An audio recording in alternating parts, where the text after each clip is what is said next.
Repel. Reject. Create. Hey, good morning, good afternoon, good evening, wherever you are in the world, and welcome back to the Repel, Reject, Create podcast, where we dive into all the different corners of dealing with change and creativity. And today, my guest is Dr. Graeme Codrington, who's a futurist, scenario planner, and an expert on the future of work. He's published a bunch of books and runs around the world telling people what's going to happen next. Or does he? Welcome, Graeme. It's nice to have you on the show. Hey, David. Lovely to be here.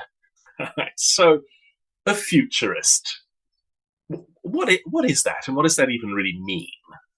Well, when I was 27 years old, somebody gifted me a caravan and a crystal ball, and that's been my life ever since. No, I mean, obviously, that's what people imagine. And I keep having a debate with myself and my team about whether we should use the label futurist, because we're doing it deliberately. So if you want the business language, it's scenario planner, strategy consultant, foresight professional. So all of those things, yes, that's what I do. But I like the provocation of the language of futurist. And my company's name is Tomorrow Today. That might be more of a valuable insight because I spend half my time thinking about what might happen tomorrow. And tomorrow means anytime in the future.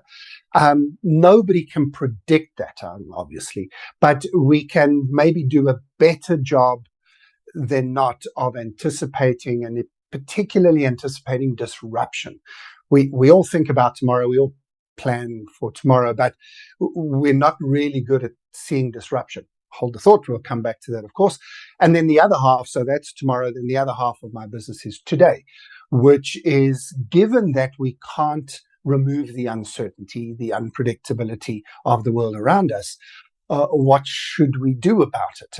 And in my opinion, we should do a little bit of trying to be better at imagining different futures, but we should do a lot of preparing ourselves for whatever might happen. So quite a lot of my time is to do with adaptive leadership and anti-fragility and so on. Right. That is a futurist. Okay. Now, you said something very interesting there, which was, of course, we can't predict the future, but we do all the time. And, you know, it's only when you look really hard at that you begin to realize how really bad we are at it. Yeah. Why do people feel like we're good at it? Because I think people do feel like we're good at it. Well, I think we feel we're good at it because we have to do it all the time. If you didn't predict the future, you'd be hungry, naked, and dead within a few hours. So, I mean, you've literally got to be thinking about, do I have enough clothes that are clean that I can wear tomorrow? What am I going to do on the weekend? When am I going to meet up with my friends next? So we're all planning for the future. We're putting things in our diaries. I do a lot of work with businesses. Obviously, every business is planning their stock levels, looking for what the next products are for the next year.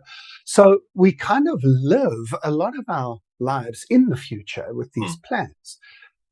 But we keep forgetting about how really bad we are at it. Because kind of we're constantly adjusting as things happen. It's only when you need to put a proper marker in the sand that you then have to put €1 million towards, because now it's a business project, that you suddenly go, do I really know enough about the future? And that's when you call a strategy consultant who pretends that they know more than you. But for me, David, this is the key thing, is I don't think that enough people are aware of just how bad, I call it strategic imagination, just how bad their strategic imagination is. Psychologically, it's because of confirmation bias. We could literally now have a 2-hour conversation. I think we'll take it as read. Hopefully people listening to this understand the concept. But we believe what we already believe, and we see only the things we already believe. That can be proven that your brain literally blinds you to things that you don't already believe. And so in a business context, my role is to help people to say, don't just take what you're already doing and do it slightly better, slightly faster, slightly cheaper, a little bit more efficiently. And let's be honest, that's what most planning is about. And try and imagine what might happen if, and off we then go with scenario planning and foresight. Right. Because, I mean, there's so many weird contradictions going on here, right? Because people plan all the time and they want to get better and they want to change things. And yet people are also very scared of change. And that's why we're always projecting these patterns into the future to kind of, I don't know, give us some sort of sense of security. So how do you tackle that when people are basically going, I don't want to change. I don't want the world to be different. I like it the way it is. So, I mean, what a great question, because I don't think people are scared of change. I often use the example of hairstyles, and then I'd look at myself and realize I've had the same hairstyle for 25 years. So, but you maybe are a better example of somebody. I live in a family in a home full of women, so the example works even if it's not personally applicable. But nobody wants to literally wear the same hairstyle every single day. I'm not wearing the same clothes as I was wearing yesterday, and I really hope that whatever we have for dinner this evening is not the same as what we had yesterday. In other words, we love change, but we love change under very specific conditions. Yes. That the change is predictable, that the change is understandable, that I feel as if I'm in control of that change, that the change is in my favor, that I'm not losing anything, and so the list goes on. So if we say people are afraid of change, I say no. I think people are afraid of uncertainty because they think uncertainty might lead to loss. Again, there's an hour conversation, but that's the headline summary.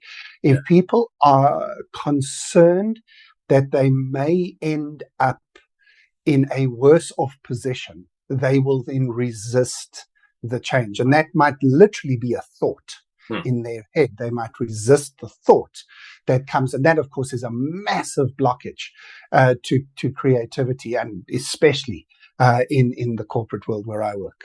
Right. Yeah, I mean, you're preaching to the choir here with me, that's for sure. So can you explain to us how what you're calling strategic imagination overcomes that resistance?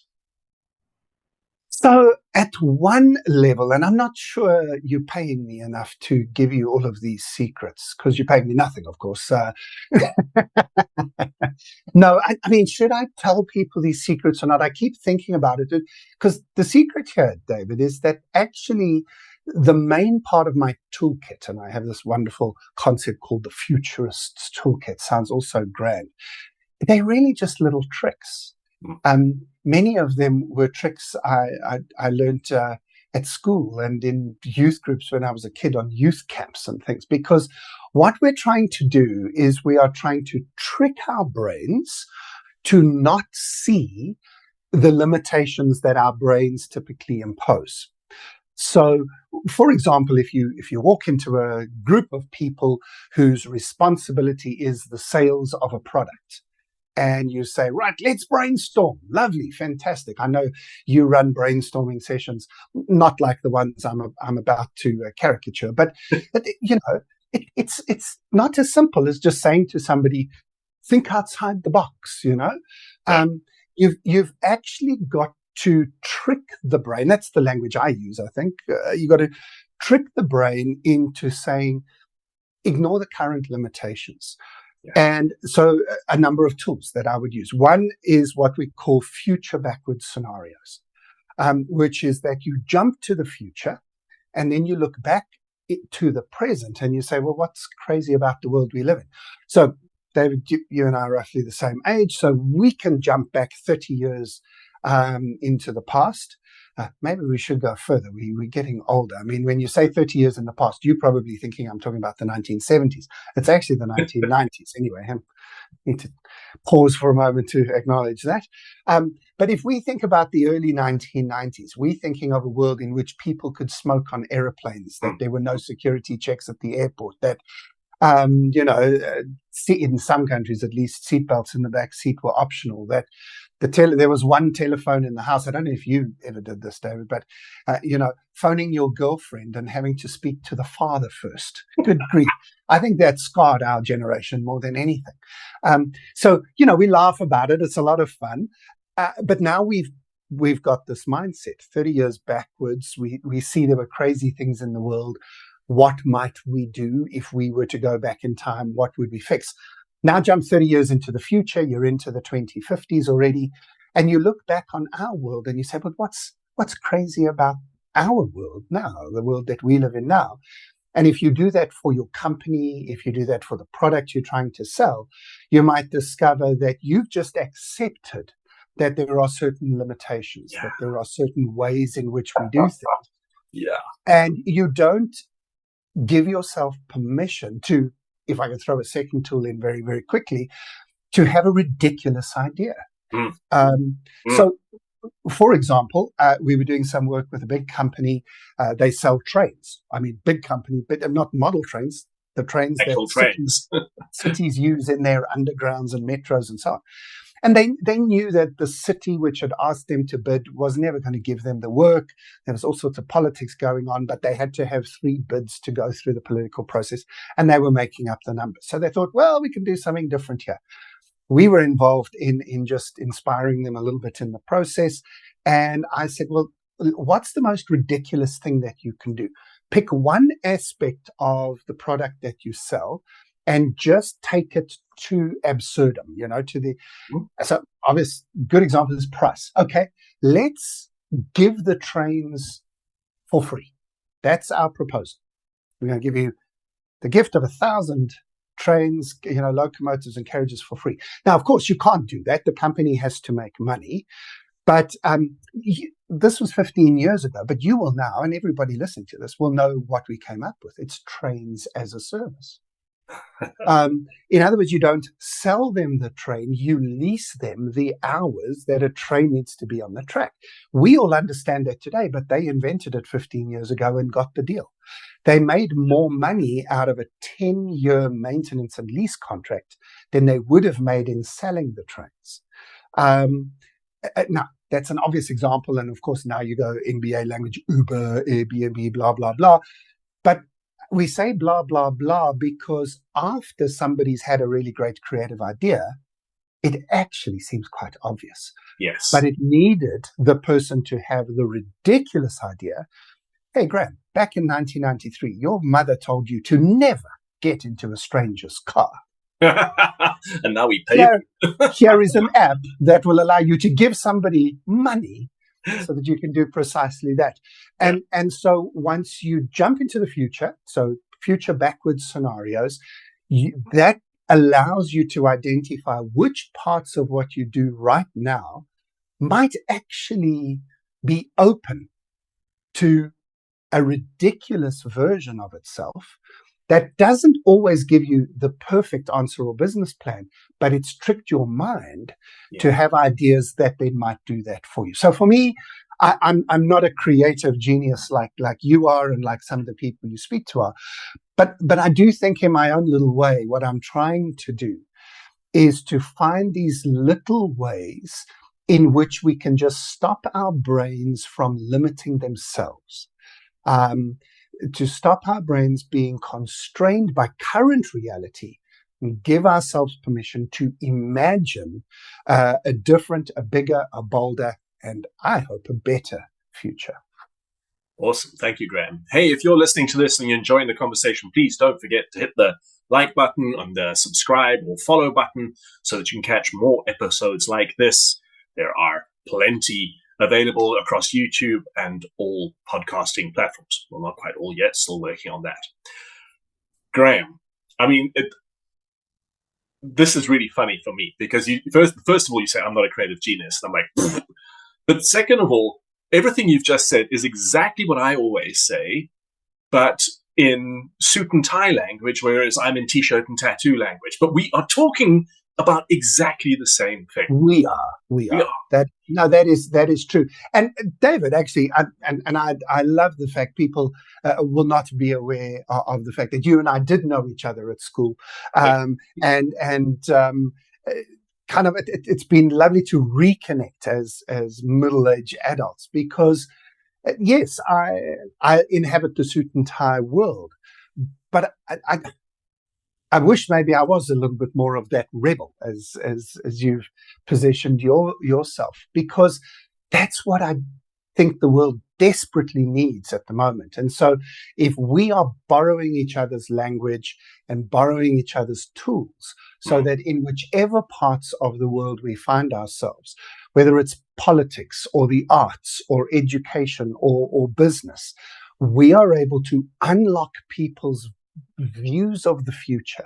For me, it's not imagination for imagination's sake, although that's wonderful to do, but it's imagination for the sake of a vision of a future, which then, if enough people catch it, we can build it together. And that's why creativity is just really deeply embedded in my bones. Yeah. Okay, so what exactly is wrong with the world that people like you and I are running around the world trying desperately to change it? If you had to drill it all down to a neat little, like, chewing gum wrapper logo slogan, what would you say is the core that's going on here? Ooh, I'm going to do it very short and then slightly not as short, but you need both. So the very short is we're at a hinge moment in history and everything's changing. Right. And before we die, in our generation, maybe more our kids' generation, will actually live in it. But our generation, in generational theory language called Generation X, I think we have the privilege and the angst and everything that goes with that of being a generation that grew up in the before and needs to be the custodian of delivering the after. And what I mean by that is all the major systems of the world are broken. And by that, I'm specifically meaning the big systems, communism and capitalism, and then the attempt at compromising those two with socialism. All three of those have failed to deliver. What they wanted, what they desperately suggested they could deliver was a better life for all. Yeah. And they have failed to deliver, I think, for exactly the same reasons in all three cases. None of them were implemented perfectly anywhere. That's a problem. But the main problem is the rich people have taken too much money out of the system. Yeah. And so you've got oligarchs in Russia. How do you get rich people in communism? Someone explain. But you've got rich people in America who should be called oligarchs because they act in exactly the same way as the Russian guys do. And then you've got the same problem in China and everywhere else. And that system doesn't work. We are recording this in a week when Britain is about to have a new monarch. Yeah. I mean, I'm rolling my eyes hysterically because we have kings and queens. What year is it? What century are we in? Please. The monarchy, yes, it's a tourist attraction. That's the best answer I've ever had, is why we still have monarchy. But if you had told people 200 years ago that we could live without kings and queens, they would have said, no, impossible. Yeah. And then the French said, well, we're going to give it a go. Anybody got a good team? And the Americans said, oh, we'll give it a go. We'll have a great experiment. And then we discovered we didn't need them and they could be tourist attractions. Well, I think we're at that time again, where if your next question is, well, Graeme, what's the next system to emerge? The answer is, I don't know. But how about we get a whole lot of people together, some of whom have got weird hairstyles and tattoos, and other people who have tattoos but wear business suits just to cover them up every now and again. Let's get artists and poets and musicians and business leaders and teachers and educators, and let's get us all together. Let's find this vision of what could be, and then let's work out how to get there. Okay, that wasn't quite the short version, but that's the right answer. I love it. Yeah. I mean, again, this is just music to my ears, and I love the fact that you're sitting there in your neat button-up shirt, telling everybody that all the major systems of the world are broken. Because, of course, when I say that, people say, well, of course you think that. But when you say that, people go, oh. So you're kind of like an undercover me, like in a weird sort of way. I mean, that sounds hugely egotistical, and that's not quite how I wanted to say it. But, you're servicing so many of the similar concerns, it's kind of scary. For other people, it's scary. Yeah. If we can take on an ancient story which has some problematic elements in itself, in the Robin Hood story, you need Robin Hood and the merry band of guys who live in the woods and are weirdos. Yeah. And you also need Maid Marian, who lives inside the castle. Yeah. But is as strong an ally as anybody else is. Yeah. No, I don't know. You can be Robin Hood. I'm not sure if I'm Maid Marian. And the analogy doesn't necessarily transfer perfectly, but we need people both inside the system who've learned the language of the system, that speak that language to change the system. And I am very, very, very much in favor of a few people standing outside the walls and throwing Molotov cocktails through the windows. I applaud that when it happens. Well, I mean, someone needs to be able to take what's good in the system out with them. Yes. It's no use throwing the baby out with the bathwater, because there are good things. Yeah. All right. Graeme, wow. I knew this was going to be a good one, but that was a great conversation. What would your parting comment be? Like, what and how should we be thinking about now? So I'm not sure who the audience is that might listen to this, but let me just speak to the audience that I normally speak to. So if you're working in an organization and you have a team, the best advice I can give you, and this almost, I hope this doesn't feel like a silly answer to a really great question, but if you do what I'm about to say, I think it could be the thing that makes the biggest difference, is I think that once a week, you need to spend 5 minutes with your team, and I literally mean 5 minutes once a week. I would do it as the first 5 minutes of the week. In other words, the first 5 minutes of your Monday morning team meeting with your team. I call it 5 minutes from the future. What you do is you get a list of all the things that you think might disrupt your world, might change your industry, all the forces that are shaping the world. You take that list, you allocate one item to each team member, and you put their name into the diary for 1 day. So it's one person per week, one item per person. And then you say, literally, I don't need a university research report here. I need 5 minutes. What's the issue? What are the 2 or 3 implications you can think of for our business? And then maybe we've got a minute or 2 left for a quick conversation. It's that top of mind brainstorm at this stage. And then literally you tap your arm, you say, 5 minutes is up. Thank you very much. And you think, why would we do that? That doesn't feel like much. Well, it's kind of like going to gym. You can either go to gym for 7 hours on the 3rd of January, once a year, which a lot of people do. Or you could go for 3 hours on the first Monday of every month, which again, some people do. Or you can go to gym for 15, 20 minutes every other day. Yeah. That's way more, 5,000 steps a day, every day is better than 50,000 steps once a month. And all I'm saying is get that brain to gym. Get that brain into the future. Get it thinking about some of that 5 minutes you have. You're going to think, oh, that was a waste of my time. Others are going to blow your socks off. Yeah. Either way, you're doing something good. This is actually, if I can, I'll take a quick punt here of something that I do every Thursday. I do something called Throw Forward Thursday. Yeah. I'm aiming at 5 minutes, but I speak long. You can tell. So it normally ends up being 7, 8, 9 minutes, and my team rolls their eyes every time it goes over 10. But I aim at 5 or 6 minutes of just doing precisely that. Yeah. Here's something Great in video series. Have a look. Maybe it sparks your imagination. Even if you don't think it's sparking your imagination, you're still exercising your strategic imagination. If you do that for the next 20 weeks in a row and you get no benefit, please contact David. He will give you your money back for this podcast.